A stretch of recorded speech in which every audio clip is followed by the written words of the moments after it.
and welcome my dear students. I am Rushali ma'am from VM academy classes Nashik. हम देख रहे हैं महाराष्ट्र स्टेट बोर्ड का सिलेबस फॉर 11th साइंस और 11th का केमिस्ट्री. स्टार्ट किया है chapter number 12 chemical equilibrium. Important topic है और थोड़ा सा इंटरेस्टिंग टॉपिक है और हमें 12th में आयोनिक इक्विलिब्रियम देखना है, इसलिए ये ज़रूरी भी है. आज का लेक्चर नंबर 3 बहुत ही इंपॉर्टेंट लेक्चर है. पूरा केमिकल इक्विलिब्रियम आज के लेक्चर पे डिपेंड है. आज हम देखेंगे लॉ ऑफ मास एक्शन. उससे पहले हम रेट लॉ क्या होता है, रेट ऑफ इक्वेशन क्या होता है वो भी देखेंगे. उसके बाद देखेंगे law of mass action and उसके साथ आज हमें देखना है इक्विलिब्रियम कांस्टेंट जिसे केसी से डिनोट किया जाता है. तो चलो स्टार्ट करते हैं law of mass action and equilibrium constant with VM academy Nashik. Lecture में सबसे पहले हमें देखना है रेट ऑफ रिएक्शन क्या होता है. अगर ये कंसेप्ट समझ में आई तो ये पूरा चैप्टर बहुत अच्छे से समझ में आएगा. इसलिए ये रेट ऑफ रिएक्शन बहुत इंपॉर्टेंट कंसेप्ट है. तो रेट ऑफ रिएक्शन होता क्या है ये समझ लेना ज़रूरी है. तो रेट ऑफ केमिकल रिएक्शन को डिटरमाइन कर सकते हम by determining the extent to which the concentration of reactant decreases. Okay, कितना टाइम इंटरवल लगता है, कितना टाइम लगेगा रिएक्टेंट को प्रोडक्ट कन्वर्ट होने में, कितना कॉन्सेंट्रेशन रिएक्टेंट का प्रोडक्ट में क्या होता है कन्वर्ट होता है. इन सारी चीज़ों पे क्या होगा रेट ऑफ रिएक्शन क्या होगा डिपेंड होगा. इसीलिए रेट ऑफ रिएक्शन को लिखा जाता है रेट इज इक्वल टू, ये डायरेक्ट आया है, रेट इज इक्वल टू क्या है माइनस डी रिएक्टेंट. रिएक्टेंट का जितना कॉन्सेंट्रेशन क्या होगा डिक्रीज होगा इन गिवन टाइम, तो डी टी लिखा जाता है. Okay, is equal to reactant कम हो रहा है इसलिए इसे क्या साइन दिया गया है निगेटिव साइन.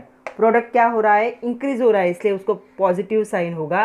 तो यहाँ पे होगा D product upon D T. कितने टाइम में कितना प्रोडक्ट क्या है फॉर्म हो रहा है.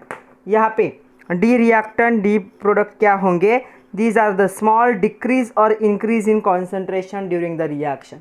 जब किसी भी चीज़ में छोटा सा क्या होता है इंक्रीज या डिक्रीज होता है कॉन्सेंट्रेशन में, तो उसे डी से दिखाया जाता है. तो डी रिएक्टेंट डी प्रोडक्ट क्या है small change in concentration of reactant, increase और decrease in concentration of the reactant. T is the small time, मतलब जहाँ पे भी डी लगाया होगा वहाँ पे आपको समझ लेना है कि स्मॉल चेंज होगा, आइदर इंक्रीज होगा या फिर डिक्रीज होगा. तो इसे क्या कहा जाता है, this is the rate reaction. किसी भी रिएक्शन का रेट डिटरमाइन करने के लिए अगर ये मिलता है हमें, तो इससे हम क्या कर सकते हैं रेट को डिटरमाइन कर सकते. लेकिन रेट को डिटरमाइन करने के लिए और एक है लॉ ऑफ मास एक्शन. तो लॉ ऑफ मास एक्शन को अगर समझ लोगे तो रेट ऑफ रिएक्शन ईजी लगेगा. तो देखो लॉ ऑफ मास एक्शन क्या है. Law of mass action states that the rate of chemical reaction at any instant is proportional to product of concentration of all the reactant. तो जो भी reactant होंगे उनका जो कॉन्सेंट्रेशन होगा उस कॉन्सेंट्रेशन से क्या होगा केमिकल रिएक्शन का जो रेट होता है वो क्या होगा प्रोपोर्शन होगा. इसे क्या कहा जाता है, इसी को कहा जाता है लॉ ऑफ मास एक्शन. कैसे देखो, कंसिडर करते एक रिएक्शन ए प्लस बी रिएक्ट होके एक कौन सा प्रोडक्ट बना रहे थे, सी प्रोडक्ट बना रहे थे सपोज. तो यहाँ पे क्या होगा A and B are the reactant and C is the product.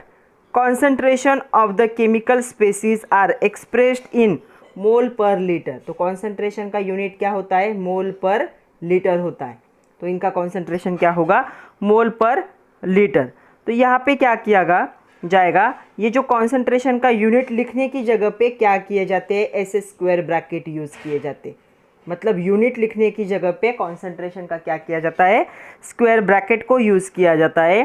तो अगर हम ये लॉ अप्लाई करेंगे तो रेट क्या होगा, देखो रेट क्या हो जाएगा, rate is directly proportional to concentration of reactant. तो product of concentration of reactant, product मतलब मल्टीप्लिकेशन. तो यहाँ पे दो रिएक्टेंट थे तो दोनों का कॉन्सेंट्रेशन का क्या हो गया यहाँ पे प्रोडक्ट आ गया.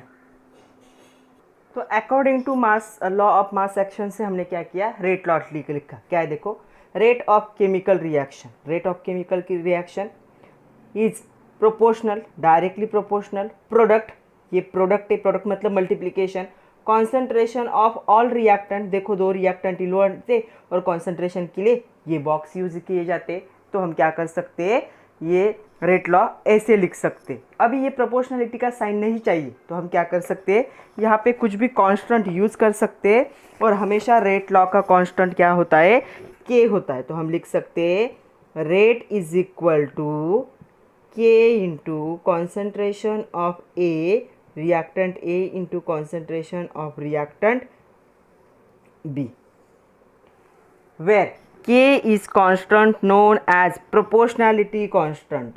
तो K क्या है, proportionality constant है for the rate law। तो K क्या है यहाँ पे, constant है, तो इसे क्या कहा जाता है। तो कभी कभी एग्जाम में क्वेश्चन आता है explain the rate law, law of action and give mathematical expression. तो ये हो गया रेट लॉ, ये आप लिखोगे consider this reaction A, B are the reactant, C is product, concentration terms is written in the square bracket. So rate is directly proportional to multiplication और product of concentration of A into concentration of B, और इस sign को निकालने के लिए यहाँ पे ये कांस्टेंट यूज़ किया गया। तो चलो अभी यही रेट लॉ हमें कुछ रिएक्शन के लिए अप्लाई करके देखना है हमें आता है या नहीं है। ओके, तो चलो पहली रिएक्शन दी उन्होंने C+O2, फॉर्मेशन ऑफ CO2। तो ये पहली रिएक्शन है। क्वेश्चन क्या है देखो, right rate equation for the following reaction. तो चलो इसके लिए रेट का इक्वेशन लिखते, क्या आएगा, rate is directly proportional to concentration of C into concentration of O2। तो डायरेक्टली प्रोपोर्शनल का साइन अगर हटा दे हम तो क्या हो जाएगा, it is K into concentration of C into concentration of O2। ये हो गया rate equation for this reaction, इस रिएक्शन का। दूसरी रिएक्शन उन्होंने दी है, वो रिएक्शन क्या है यहीं पे लिखती हूँ मैं, पहली हो गई। दूसरी देखो क्या है, ट्वाइस ऑफ KClO3, ये कन्वर्ट हो जाएगा twice of KCl plus 3O2 में। यहाँ पे बहुत कॉन्सेंट्रेशन से देखो, ये बहुत इंपॉर्टेंट टर्म। तो यहाँ पे रेट लॉ क्या हो जाएगा, rate is equal to, sorry rate is directly proportional, concentration एक ही रिएक्टेंट है लेकिन कितने बार है वो, तो यहाँ पे हमेशा याद रखना है जो भी स्टोइचियोमेट्रिक कोएफिशिएंट होंगे वो क्या कहाँ पे लिखने, रेस टू लिखने। तो यहाँ पे रेट लॉ होगा कॉन्सेंट्रेशन ऑफ KClO3 स्क्वायर, क्यों यहाँ पे क्या था 2 था। अगर हम प्रोपोर्शनलिटी निकाल दे तो क्या हो जाएगा, रेट इज इक्वल टू क्या होगा, K इंटू KClO3 स्क्वायर। तो हमेशा याद रखना है कि जो भी कोएफिशिएंट होंगे स्टोइचियोमेट्रिक कोएफिशिएंट वो रेट में हमेशा क्या होंगे, उसके रेस टू चले जाएंगे। ओके, तो अभी हम क्या करेंगे, अभी हमें देखना है कि इक्विलिब्रियम कांस्टेंट के लिए रेट लॉ कैसे, ये तो फॉरवर्ड रिएक्शन है, रिवर्स नहीं हो रही है, एक ही डायरेक्शन है ना। अभी हम इस चैप्टर में क्या कर रहे हैं, हम रिवर्सिबल रिएक्शन का जो इक्विलिब्रियम रीच करती है, कब इक्विलिब्रियम रीच करती है, जब rate of forward reaction is equal to rate of backward reaction होता है तब। तो उस रिएक्शन के लिए अगर हमें लिखना पड़ेगा एक्सप्रेशन रेट लॉ का, तो वो कैसे लिखेंगे, उसे कहा जाता है इक्विलिब्रियम कांस्टेंट। तो चलो देखते expression for the equilibrium constant. तो इक्विलिब्रियम को कांस्टेंट को डिनोट किया जाता है Kc से। तो चलो एक रिवर्सिबल रिएक्शन देखते हैं, जैसे सपोज एज्यूम करो A of A react with B of B, ये रिएक्शन इक्विलिब्रियम दिखा रही है, प्रोडक्ट फॉर्म हो रहा है C of C into D of D। Okay, तो यहाँ पे इस रिएक्शन के लिए इक्विलिब्रियम कांस्टेंट क्या होगा, तो इक्विलिब्रियम कांस्टेंट जो होता है वो क्या होगा, इसे Kc से दिखाया जाता है।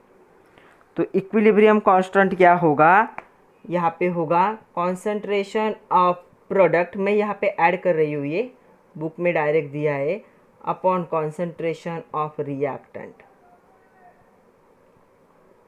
ओके, तो कॉन्सेंट्रेशन ऑफ प्रोडक्ट क्या है, देखो क्या है प्रोडक्ट, यहाँ पे C उसका जो कोएफिशिएंट होगा वो रेस टू चला जाएगा, इंटू D उसका जो कोएफिशिएंट है वो रेस टू चला जाएगा, अपॉन कॉन्सेंट्रेशन ऑफ A उसका जो कोएफिशिएंट है वो raise to concentration of B, तो ये हो गया equilibrium expression for the equilibrium constant. तो ये एक्सप्रेशन है इक्विलिब्रियम कांस्टेंट Kc के लिए फॉर द रिवर्सिबल रिएक्शन। तो रिवर्सिबल रिएक्शन के लिए हम लिख सकते हैं, तो ये आपके एक्सरसाइज का क्वेश्चन है, write an expression for equilibrium constant with respect to concentration. तो कॉन्सेंट्रेशन के हिसाब से हमने इस रिएक्शन के लिए ये लिख लिया, और ये क्या है, रिवर्सिबल रिएक्शन है। तो चलो अभी हमें इसी को डिराइव करना है, हमने ये लिख तो लिया, अभी इसे हमें डिराइव करना है कि ये जो इक्विलिब्रियम कांस्टेंट है ये ऐसा ही क्यों आएगा। तो हम क्या करेंगे, अभी derive expression of equilibrium constant Kc, तो ये हमने लिख तो दिया कि ऐसे आएगा, अभी इसका हमें डेरिवेशन देखना है कि ऐसा ही क्यों आता है। तो चलो सबसे पहले हम कंसिडर करते एक रिएक्शन A प्लस बी, इसके बीच में क्या था, रिवर्सिबल इक्विलिब्रियम था, C प्लस डी क्या कर रही थी, प्रोडक्ट फॉर्म कर रही थी। तो ये रिवर्सिबल हाइपोथेटिकल रिएक्शन है, मतलब ये होगी या नहीं होगी पता नहीं है, बट ये एक रिएक्शन रिवर्सिबल रिएक्शन कंसिडर की। तो यहाँ पे क्या है, forward and reverse reaction simultaneously दिख रहे हैं। देखो फॉरवर्ड रिएक्शन, रिवर्स रिएक्शन, तो यहाँ पे साइमल्टेनियसली दिख रहे हैं, मतलब ये क्या है, रिवर्सिबल केमिकल रिएक्शन है। तो रिवर्सिबल रिएक्शन इसमें रेट जो होता है इक्वेशन का वो फॉरवर्ड एंड रिवर्स दोनों पे डिपेंड होगा, मतलब रेट का जो होगा, रेट ऑफ रिएक्शन इस पे भी डिपेंड होगा और इस पे भी डिपेंड होगा। तो हम क्या करेंगे, हम पहले लिखेंगे रेट ऑफ फॉरवर्ड रिएक्शन। तो फॉरवर्ड रिएक्शन का रेट किस पे डिपेंड होगा, कॉन्सेंट्रेशन ऑफ रिएक्टेंट, और बैकवर्ड रिएक्शन का यहाँ पे। तो इसका रेट क्या होगा, हम लिख सकते हैं it is directly proportional to concentration of A into concentration of B. तो ये फॉरवर्ड रिएक्शन है और ये बैकवर्ड रिएक्शन है, या रिवर्स भी कह सकते हो। तो इसका रेट क्या हुआ, इन दोनों के कॉन्सेंट्रेशन पे डिपेंड हुआ। तो क्या हम लिख सकते हैं ऐसा, rate of forward reaction is equal to K forward into A B. Proportionality का साइन निकाल दिया हमने, और के एफ यहाँ पे क्या आ गया, कांस्टेंट आ गया, इससे हम क्या कहेंगे, proportionality constant for forward reaction. ये हो गया फॉरवर्ड के लिए। दूसरी रिएक्शन यहाँ से यहाँ पे हो रही है, देखो ये बैकवर्ड इस साइड से इस साइड में हो रही है। इस रिएक्शन के लिए हम लिखे तो क्या आएगा, रेट ऑफ, रिवर्स लिख रही हूँ मैं, reverse reaction is proportional to concentration of C into concentration of D। जब इस साइड से इस साइड में रिएक्शन होगी तो ये रिएक्टेंट बन जाएंगे। तो rate of reverse reaction, reverse is equal to K R for reversible, C into D. यहाँ तक समझ में आया, हमने दोनों साइड का क्या किया, पहले फॉरवर्ड रिएक्शन के लिए रेट का इक्वेशन लिखा, फिर बैकवर्ड रिएक्शन के लिए, रिवर्स रिएक्शन के लिए रेट का इक्वेशन लिखा। बट इक्विलिब्रियम पोजीशन पे क्या होता है, तो इक्विलिब्रियम पोजीशन पे रेट जो होगा फॉरवर्ड किसके इक्वल में होता है, रेट ऑफ रिवर्स रिएक्शन के। इसी को तो इक्विलिब्रियम कहते हैं। कोई भी रिएक्शन इक्विलिब्रियम कब रीच करती है, जब फॉरवर्ड रिएक्शन का और बैकवर्ड रिएक्शन का रेट क्या होगा, सेम होगा। अगर ये दोनों सेम है तो हम ये टर्म साथ में ला सकते हैं। तो चलो साथ में लाकर देखते हैं तो क्या हो जाएगा। तो यहाँ पे होगा K F concentration of A into concentration of B is equal to K R concentration of C into concentration of D. तो ये रिएक्शन और ये साइड अगर सेम है तो ये दोनों साइड हमने क्या कर लिए, इक्वल कर लिए। तो चलो जो कांस्टेंट टर्म है वो एक साइड में निकाल लेते हैं। तो K F upon K R is equal to concentration of C up into concentration of D upon concentration A into concentration of B. ये दोनों भी कांस्टेंट है तो इन दोनों की जगह पे हम लिख सकते हैं के सी। तो देखो K C is equal to क्या हो गया, concentration of product upon concentration of reactant. इसीलिए इक्विलिब्रियम में हमेशा ऐसा ही लिया जाता है, concentration of reactant product upon concentration of reactant. तो यहाँ पे Kc क्या है, इक्विलिब्रियम कांस्टेंट है, उसके लिए हमने ये इक्वेशन डिराइव कर लिया। अभी इनके कोएफिशिएंट क्या थे, 1 थे, इसलिए इसके रेस टू कुछ नहीं आया है। अगर कोएफिशिएंट चेंज होते तो इनके रेस टू क्या आते, वो स्टोइचोमेट्रिक कोएफिशिएंट हम क्या करते, रेस टू लिखते। तो ये Kc क्या है, this is the equilibrium constant for reaction, और उसे Kc से डिनोट किया जाता है। तो ये एक्सप्रेशन 2 मार्क के लिए आता है फॉर टू डिराइव। अभी और एक क्वेश्चन है, इस पे डायनामिक पूछा गया है। क्वेश्चन क्या है, देखो आपके एक्सरसाइज का एक क्वेश्चन है, explain dynamic nature of chemical equilibrium. तो कि डायनामिक नेचर क्यों है, ये बताना है हमें केमिकल इक्विलिब्रियम का। तो जो डायनामिक नेचर है केमिकल इक्विलिब्रियम का, उसे कंसिडर करते हैं सपोज ए रिवर्सिबल बी, ऐसे रिएक्शन कंसिडर करो। तो क्या हो जाएगा, Kc इज इक्वल टू क्या हो जाएगा, कॉन्सेंट्रेशन ऑफ प्रोडक्ट यहाँ पे बी है अपॉन कॉन्सेंट्रेशन ऑफ रिएक्टेंट ओ कौन है, ए। तो ये हम Kc इक्विलिब्रियम कांस्टेंट को ऐसे लिख सकते, at equilibrium the ratio of concentration of product to the concentration of reactant is equal to Kc। तो इक्विलिब्रियम पे क्या होगा, इक्विलिब्रियम कांस्टेंट मतलब क्या होता है, कॉन्सेंट्रेशन ऑफ प्रोडक्ट और कॉन्सेंट्रेशन ऑफ रिएक्टेंट का रेशियो होता है। ये अपॉन ए मतलब क्या हो गया, यहाँ पे ये रेशियो है। At the stage reaction take place both the direction, क्यों, रिएक्शन दोनों डायरेक्शन में हो रही है इसलिए। तो यहाँ पे जो डायरेक्शन है, इस डायरेक्शन में दोनों डायरेक्शन का स्पीड क्या होगा, सेम होगा। ओके, ऐसी रिएक्शन कभी स्टॉप हो सकती है क्या, कभी भी नहीं स्टॉप हो सकती, ये रिएक्शन चलती रहेगी। इसीलिए इसे क्या कहा जाता है, इसे कहा जाता है डायनामिक। डायनामिक मतलब हमेशा मूविंग में रहेगी, कांस्टेंट एक जगह पे खड़ी नहीं होगी। इसीलिए जो भी रिवर्सिबल रिएक्शन होती है, केमिकल इक्विलिब्रियम जो होता है, उसे डायनामिक कहा जाता है, क्योंकि जितना प्रोडक्ट क्या है फॉरवर्ड जा रहा है उतना ही रिएक्टेंट ये सालों साल चलता रहेगा। इसलिए इस रिएक्शन को क्या कहा जाता है, डायनामिक कहा जाता है। तो केमिकल इक्विलिब्रियम क्या होता है, डायनामिक होता है। ओके, इस पर एक एग्जाम्पल देख लेते हैं हम। सपोज हमारे पास है एक H2 है और I2 है, ये दोनों रिएक्ट हो रहे हैं, रिवर्सिबल रिएक्शन दिखा रहे हैं और HI फॉर्म हो रहा है। ओके, तो यहाँ पे देखो H2I2 एंड HI, तो यहाँ पे क्या होगा, H2I2 to form the HI। तो यहाँ पे कलर जो होता है रिएक्शन मिक्सचर का, कॉन्सेंट्रेशन H2I2 HI का यहाँ पे क्या होता है, कांस्टेंट होता है इक्विलिब्रियम पे। मतलब इक्विलिब्रियम जब रीच करेगा तो इस रिएक्शन का कलर क्या होगा, कांस्टेंट होगा। और ये रिएक्शन क्या है, जब भी इक्विलिब्रियम रीच करेगी ये रिएक्शन क्या होगी, कभी भी स्टॉप नहीं हो सकती। तो यहाँ पे क्या होगा, इस केस में क्या होगा, ये जो रिएक्शन का फॉरवर्ड रेट है ये और बैकवर्ड डायरेक्शन का जो रेट है, दोनों क्या होंगे, इक्वल होंगे। मतलब यहाँ पे केमिकल इक्विलिब्रियम और केमिकल इक्विलिब्रियम कौन से मोड में, डायनामिक मोड में, हमेशा क्या है, मूविंग के मोड में है। तो इसे हम क्या कहेंगे, इसे डायनामिक नेचर कह सकते हैं केमिकल रिएक्शन का। कौन सी रिएक्शन डायनामिक नेचर दिखा सकती है, रिवर्सिबल रिएक्शन। रिवर्सिबल में भी कब दिखा सकती है, when it reach to its equilibrium, जब रिएक्शन अपने इक्विलिब्रियम पे होगी तब वो क्या है, डायनामिक नेचर दिखा सकती है। डायनामिक नेचर मतलब मूविंग। तो अगर हमें कोई पूछे, जैसे आपके एक्सरसाइज में एक क्वेश्चन है, relate the term reversible reaction and dynamic equilibrium. तो रिवर्सिबल रिएक्शन और डायनामिक इक्विलिब्रियम को क्या हम रिलेट कर सकते हैं।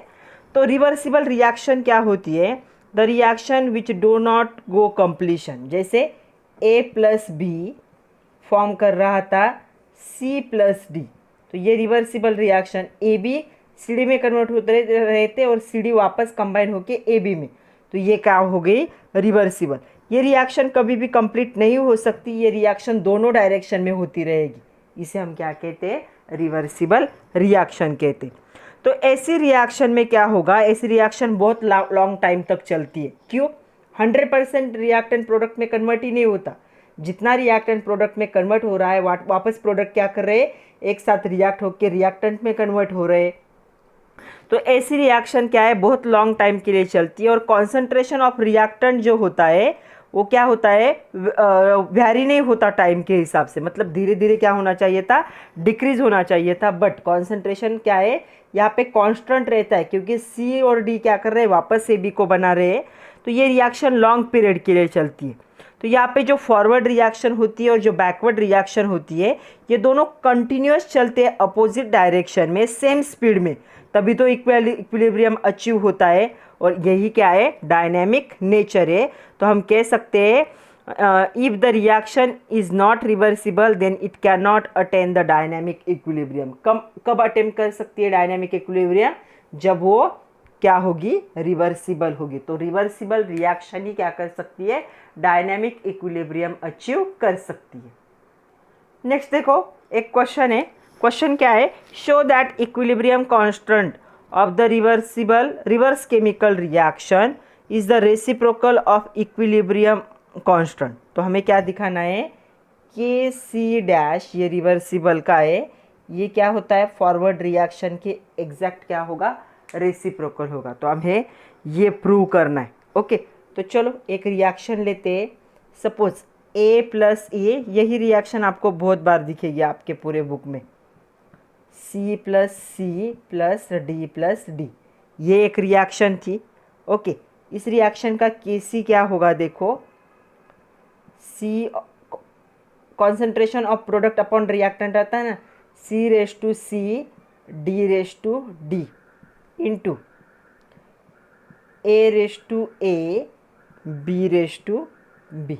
ओके, ये हो गया फॉरवर्ड रिएक्शन के लिए। रिवर्स में क्या होगा, यहाँ पे C of C plus D of D react होंगे और यहाँ पे क्या होंगे, A of A plus B of B में क्या होंगे, कन्वर्ट होंगे। तो इसका के सी को अगर मैं के सी डैश कहूँ तो क्या आएगा, कॉन्सेंट्रेशन ऑफ प्रोडक्ट, तो प्रोडक्ट ये है। ओके, जो कोएफिशिएंट होते हैं वो रेस टू चले जाते हैं, अपॉन कॉन्सेंट्रेशन ऑफ रिएक्टेंट, तो कॉन्सेंट्रेशन ऑफ रिएक्टेंट ये। तो इन दोनों को ऑब्जर्व करो, ये दोनों एक दूसरे के एग्जैक्टली क्या है, अपोजिट है। तो हम क्या कह सकते हैं, हम कह सकते हैं K C dash is equal to 1 upon K C. तो ये यहाँ से प्रूव होता है, ये फॉरवर्ड रिएक्शन के लिए था, ये रिवर्स रिएक्शन के लिए, तो ये यहाँ से प्रूव हो जाता है। कैसे प्रूव होता है, देखो ये इसके अपोजिट है ना, इसका जो ऊपर है ये नीचे, ये नीचे ये ऊपर है, तो ये क्या हो गया, 1 अपॉन हो गया। चलो इसी को कुछ रिएक्शन के लिए हमें क्या करना है, फाइंड आउट करना है। क्वेश्चन है आपकी एक्सरसाइज का, राइट एक्सप्रेशन ऑफ के सी। के सी का एक्सप्रेशन मतलब इक्विलिब्रियम कांस्टेंट का आपको क्या करना है, इक्वेशन लिखना है for the following chemical reaction. पहली रिएक्शन है twice of SO2 gas plus O2 gas, reaction क्या है, रिवर्सिबल है, ट्वाइस ऑफ SO3 गैस में कन्वर्ट हो रही। तो इसके लिए हमें Kc लिखना है। तो क्या आता है Kc, तो Kc हम लिखेंगे, क्या होगा देखो, Kc is equal to concentration of reactant upon concentration of product upon concentration of reactant होता है। तो कॉन्सेंट्रेशन ऑफ प्रोडक्ट, ये मैं आपके इंफॉर्मेशन के लिए लिख रही हूँ, आप डायरेक्ट लिखोगे। तो यहाँ पे रिएक्टेंट। ओके, तो क्या है कॉन्सेंट्रेशन ऑफ प्रोडक्ट, SO3 और उसका जो कोएफिशिएंट है वो ऊपर चला जाएगा, अपॉन SO2 उसका जो कोएफिशिएंट है वो रेस टू चला जाएगा, इंटू O2। O2 के साथ कोई भी कोएफिशिएंट नहीं है, देखो यहाँ पे 1 है। तो ये हो गया इसका एक्सप्रेशन। दूसरी रिएक्शन है N2O4 गैसियस स्टेट में is converted into twice of NO2 gas. इसके लिए हमें Kc लिखना है। तो क्या हो जाएगा, Kc is equal to concentration of product that is NO2, उसका कोएफिशिएंट 2 था इसलिए स्क्वायर होगा, अपॉन कॉन्सेंट्रेशन ऑफ N2O4 उसका कोई भी कोएफिशिएंट नहीं है, 1 है, इसलिए कुछ भी नहीं लिखना है। तो ऐसे क्या करने हैं आपको, रिएक्शन के लिए Kc लिखने। तो ये आपके एक्सरसाइज के 2 रिएक्शन थे जिनके Kc हमने लिख दिए। पहले का ये आया और दूसरे का दिस वन। नेक्स्ट क्वेश्चन देखो, ऐसा पूछा जाता है, तो जो हैबर्स प्रोसेस है, उस हैबर्स प्रोसेस के लिए क्या करो, आप इक्विलिब्रियम कांस्टेंट का एक्सप्रेशन लिखो, फॉरवर्ड रिएक्शन और रिवर्स रिएक्शन दोनों के लिए। तो क्या है हैबर्स प्रोसेस? हैबर्स प्रोसेस से when N2 gas react with thrice of H2 gas, Haber's process is used for preparation of ammonia, formation of 2 mole of NH3। और ये भी कौन से फॉर्म में होंगे? गैस के फॉर्म में होंगे। तो हमें फॉरवर्ड और रिवर्स दोनों रिएक्शन के लिए लिखना है। तो पहले हम लिखेंगे फॉर फॉरवर्ड रिएक्शन। तो फॉरवर्ड रिएक्शन के लिए क्या होगा, देखो Kc is equal to concentration of NH3, उसका कोइफिशिएंट 2 है इसलिए square, upon concentration of N2 into concentration of H2 और इसका कोइफिशिएंट 3 है इसलिए इसका क्या हो जाएगा, Q। ओके, ये हो गया फॉरवर्ड के लिए। रिवर्स के लिए मतलब इस साइड से इस साइड में क्या करो, एज्यूम करो। तो रिवर्स रिएक्शन के लिए क्या होगा, Kc यहाँ पे हो जाएगा, Kc डैश दिखाते यहाँ पे हो जाएगा, तब ये प्रोडक्ट होगा N2 into concentration of H2 cube upon concentration of NH3 square. तो ये पहला हमने लिखा इस रिएक्शन के लिए, दूसरा हमने लिखा रिवर्स रिएक्शन के लिए। तो ऐसे दोनों का भी कभी कभी 2 मार्क के लिए पूछ लेते हैं कि इक्विलिब्रियम कांस्टेंट लिखो, forward as well as reverse. Forward को इस साइड से एज्यूम करना तब ये रिएक्टेंट ये प्रोडक्ट, रिवर्स को इस साइड से एज्यूम करना तब ये रिएक्टेंट ये प्रोडक्ट। तो ऐसे होता है Kc is equal to concentration of product upon concentration of reactant, और जो भी कोएफिशिएंट होंगे उनको उसके रेश टू लिखना है।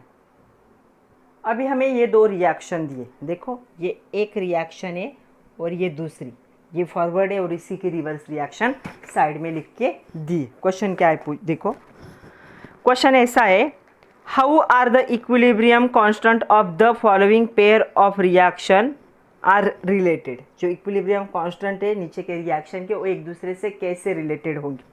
तो चलो इसका Kc हम निकालते हैं। Kc is equal to concentration of CO into concentration of N2O हो जाएगा product, upon concentration of CO2 into concentration of N2 होगा। तो यहाँ पे Kc लिखा है, इसका क्या होगा, Kc डैश है, यहाँ पे क्या होगा देखो, concentration of CO2 into concentration of N2 divide by concentration of CO into concentration of N2O। तो देखो यहाँ पे ऐसे दिख रहा है कि Kc इज इक्वल टू क्या है, 1 अपॉन Kc डैश। तो फॉरवर्ड और रिवर्स रिएक्शन का हमेशा ऐसे ही होता है, इसके ये अपोजिट है इसलिए रेसिप्रोकल होगा एक दूसरे का। तो हमें यहाँ से और यहाँ से ये पता चल रहा है कि Kc is the reciprocal of Kc dash. Next देखो, mathematical value of Kp equilibrium constant at the partial pressure. तो जब कॉन्सेंट्रेशन जो रिएक्टेंट और प्रोडक्ट का होता है गैसियस रिएक्शन में, ये उनके पार्शियल प्रेशर में भी एक्सप्रेस किया जाता है। सो equilibrium constant is represented by the Kp। Suppose आपकी रिएक्शन थी A of gas react with B of gas, reversible reaction, C of gas form हो रहा था और D ऑफ गैस, सारे गैसियस स्टेट में थे। तो इसका पार्शियल प्रेशर क्या हो जाएगा, Pa, इसका पार्शियल प्रेशर होगा Pb, इसका होगा Pc, इसका होगा Pd। ये क्या है, ये पार्शियल प्रेशर है स्पेसिफिक गैसेस के। तो पार्शियल प्रेशर होंगे स्पेसिफिक गैसेस के लिए। तब ये Kp का फॉर्मूला क्या होता है देखो, तो ये Kp क्या होता है, Kp is equal to Pc into Pd upon Pa into Pb। अभी ये कहाँ से आया है, क्यों आया है, इससे हमें कोई लेना देना नहीं, हमें डेरिवेशन नहीं है इसका, आपको ये डायरेक्ट लिखा दिया है तो आपको डायरेक्ट लिखना है। तो क्या होगा, Kp partial pressure of the product, जो प्रोडक्ट है उनकी मल्टीप्लिकेशन करनी पार्शियल प्रेशर की upon partial pressure of the reactant. यहाँ पे Pa, Pb, Pc, Pd क्या होंगे, इक्विलिब्रियम पोजीशन पे क्या होंगे, पार्शियल प्रेशर होंगे A, B, C, D के, जो कि अपने गैसियस स्टेट में होंगे। ओके, तो ये ऐसे लिखा जाता है। अभी उन्होंने एक थोड़ा सा अलग इक्वेशन दिया है और उनके लिए Kp की वैल्यू पूछी। तो इक्वेशन क्या दिया है देखो, A of A gas react with B of B gas, reversible reaction C gas form हो रहा है, छोटा सी लिखो, प्लस D गैस क्या हो रहा है, फॉर्म हो रहा है। इसका पार्शियल प्रेशर होगा PA, इसका होगा PB, इसका होगा PC, इसका होगा PD।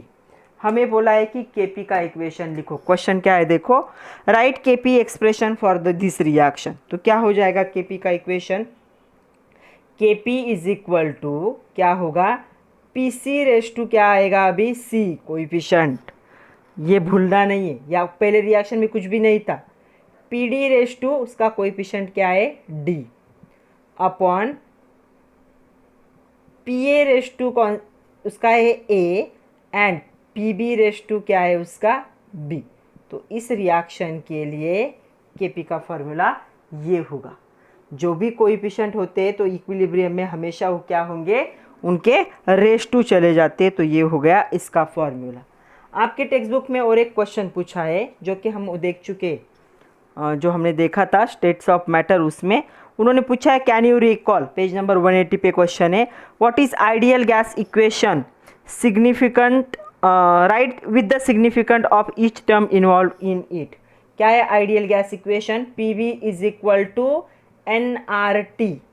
यहाँ पे P क्या होता है, P होता है pressure of gas,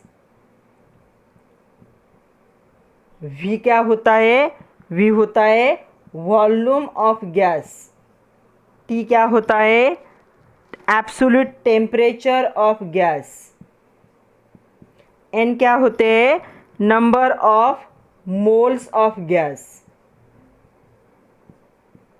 and what is R? R is the universal gas constant।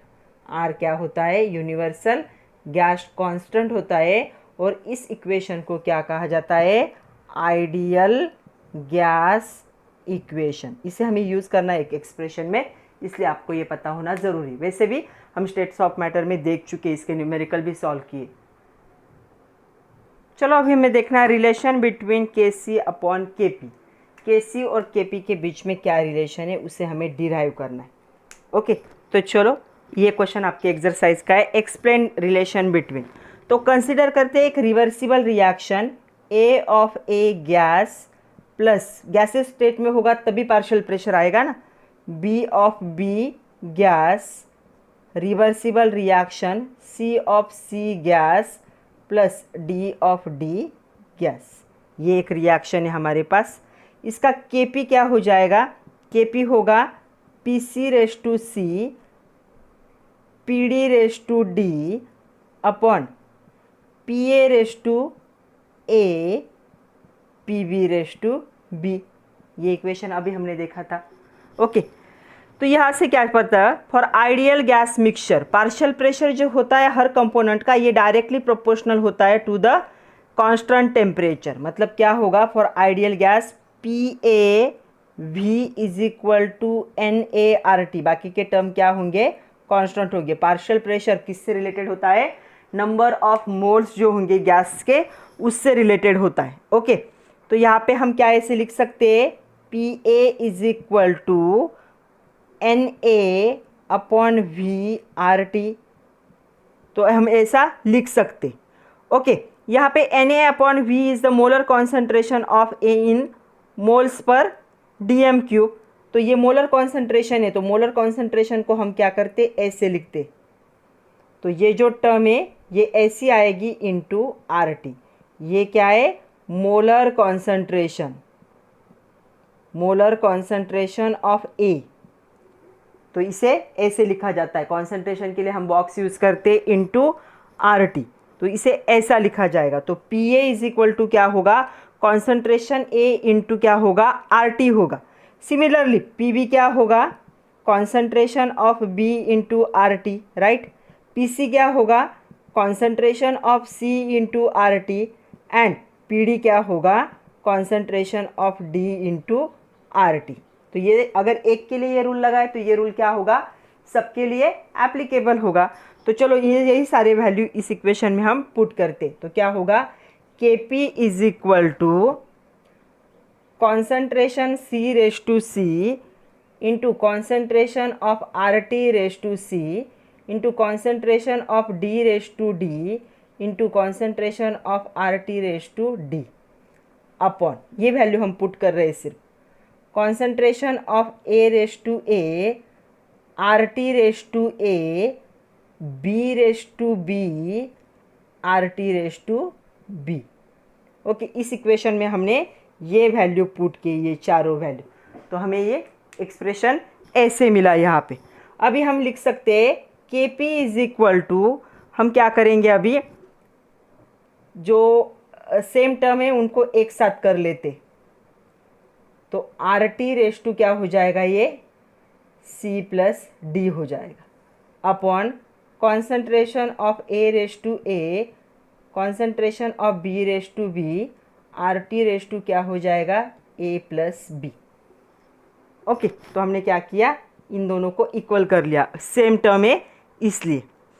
तो अभी ये इसे क्या हम ऐसे लिख सकते हैं, K P is equal to C raise to C into D raise to D upon concentration of A raise to A B raise to B R T raise to क्या हो जाएगा, देखो आर टी रेस टू अभी C plus D minus A plus B, तो इसे ऐसा लिखा जा सकता है।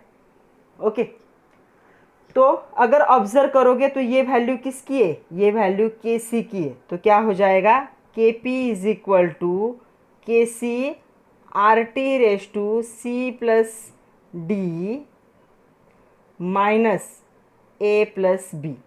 तो ये क्या है, ये मोल से, देखो ये प्रोडक्ट के मोल हो गए, ये रिडक्टेंट के मोल हो गए और दूसरे प्रोडक्ट के, तो ये क्या है, मोल ऑफ प्रोडक्ट है, तो ये मोल ऑफ प्रोडक्ट, इसे ऐसा भी लिखा जाता है, के P is equal to K C R T raise to delta N.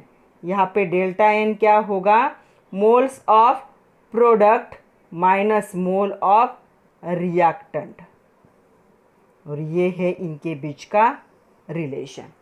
क्या रिलेशन है, के P is equal to K C R T raise to delta N, क्यों, क्योंकि ये जो वैल्यू है ये के सी की वैल्यू है, हम डिराइव कर चुके, तो इस वैल्यू की जगह पे हमने के सी पुट किया और इस जगह पे डेल्टा एन, जहाँ पे डेल्टा एन क्या होता है, number of moles of product minus number of moles of reactant, तो हमें मिला यहाँ पे के P is equal to K C R T delta N, जहाँ पे डेल्टा एन क्या होगा, number of moles of gaseous product minus number of moles of gaseous reactant in the chemical reaction, और यहाँ पे आर क्या होता है, गैस कांस्टेंट, इसकी वैल्यू कितनी होगी, 0.08206 लीटर एटमोस्फियर पर केल्विन पर मोल। तो यहाँ से हम क्या कर सकते हैं, कैलकुलेट कर सकते हैं, सिर्फ रिलेशन को क्या करो, याद रखो। नेक्स्ट देखो क्वेश्चन क्या है, ये रिएक्शन दी है और पूछा है राइट एक्सप्रेशन फॉर के P and the substituent expression for PN2 PH2 PNH3 using ideal gas equation. तो चलो देखते हैं, तो यहाँ पे क्या हो जाएगा, K P is equal to क्या होगा, PNH3 प्रोडक्ट कोएफिशिएंट कितना है 2 इसलिए स्क्वायर अपॉन PN2 कुछ भी कोएफिशिएंट नहीं है अपॉन PH2 इसका कोएफिशिएंट कितना है 3/3, ये हो गया Kp।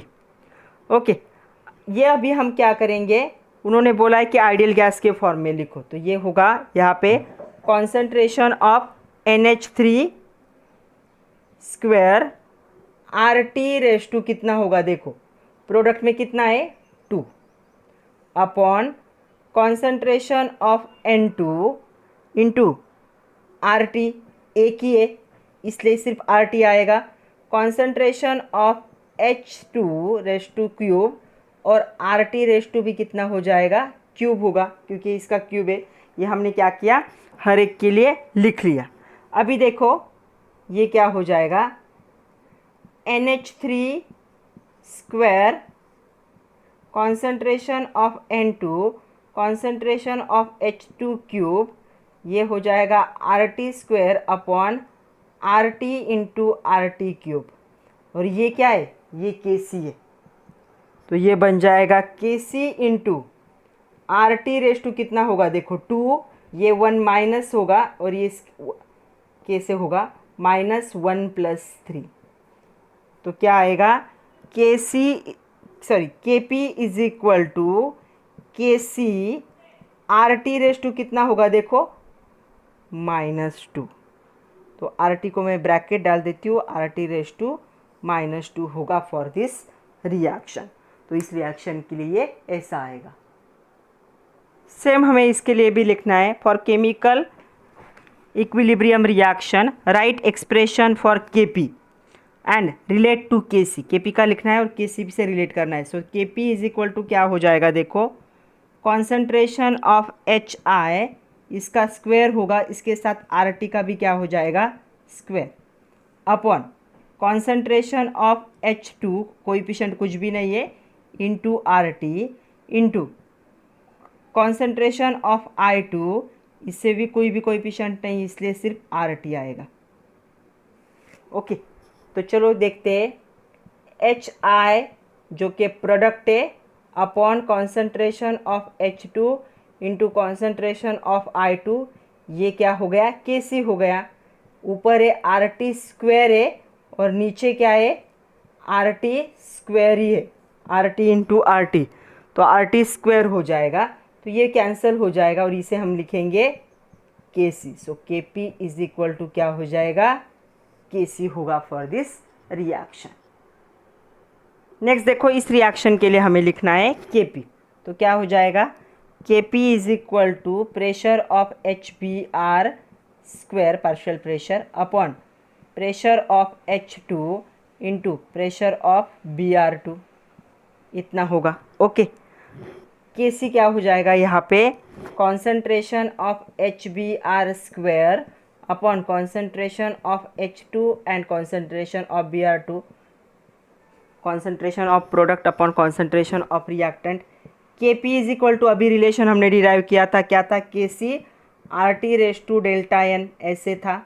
तो चलो वैल्यू पुट करते, तो देखो हमें क्या मिलेगा, के P is equal to K C R T raise to product कितना है 2 माइनस रिएक्टेंट कितना है 1 + 1, ये 1 है 1 है, तो क्या हो जाएगा K P is equal to K C R T raise to 0, anything raise to 0 क्या हो जाता है 1 होता है, तो इसकी वैल्यू क्या होगी के P is equal to K सी होगी इस गैस के लिए।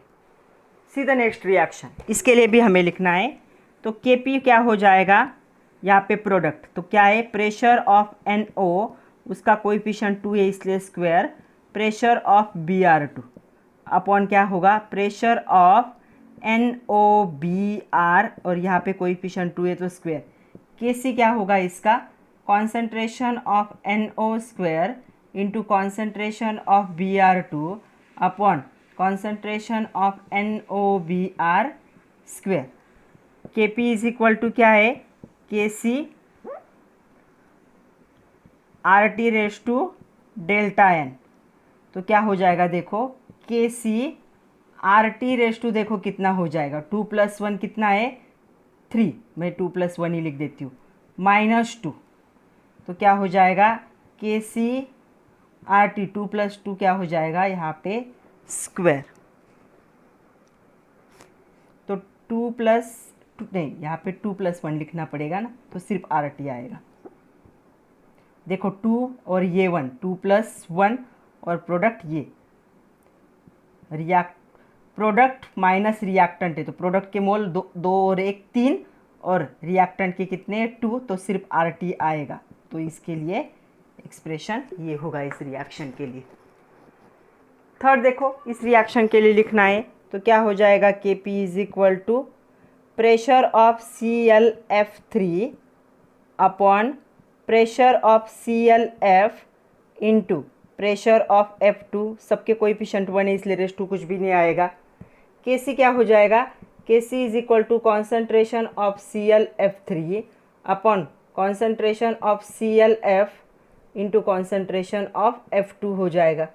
ओके, के पी इज इक्वल टू क्या होता है K C R T raise to क्या होता है डेल्टा एन, तो यहाँ पे K C R T raise to देखो यहाँ पे प्रोडक्ट कितना है 1 माइनस रिएक्टेंट कितना है 1 + 1, तो यहाँ पे क्या होगा के P is equal to K C R T raise to -1। तो ये ऐसे आएगा इस रिएक्शन के लिए। लास्ट देखो, इस रिएक्शन के लिए लिखना है हमें।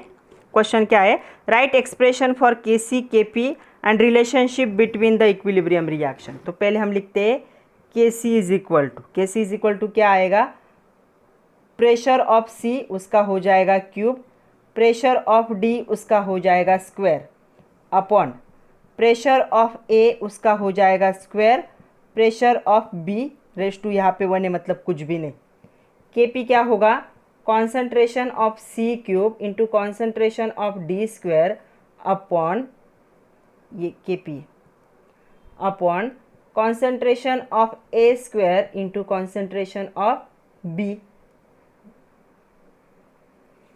तो ये हो गए Kp और Kc। रिलेशन देखो, Kp is equal to Kc, RT raise to क्या होता है, डेल्टा n होता है। तो देखो Kc into RT raise to कितना होगा, 3+2 ये प्रोडक्ट है, माइनस 2+1 ये क्या है, रिएक्टेंट।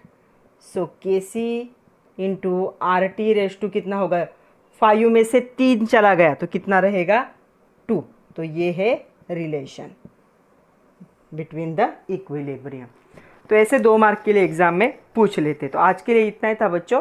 आज हमने इस पूरे कंसेप्ट को डिटेल में जान लिया और बहुत सारे एग्जाम्पल का प्रैक्टिस किया। तो नेक्स्ट लेक्चर में हम देखेंगे होमोजीनस एंड हेट्रोजीनस इक्विलिब्रिया क्या होते हैं, उसके साथ कैरेक्टरिस्टिक ऑफ इक्विलिब्रियम कांस्टेंट भी देखेंगे। तो पढ़ते रहिए, नोट्स बनाइए। All the best and thank you very much my dear students.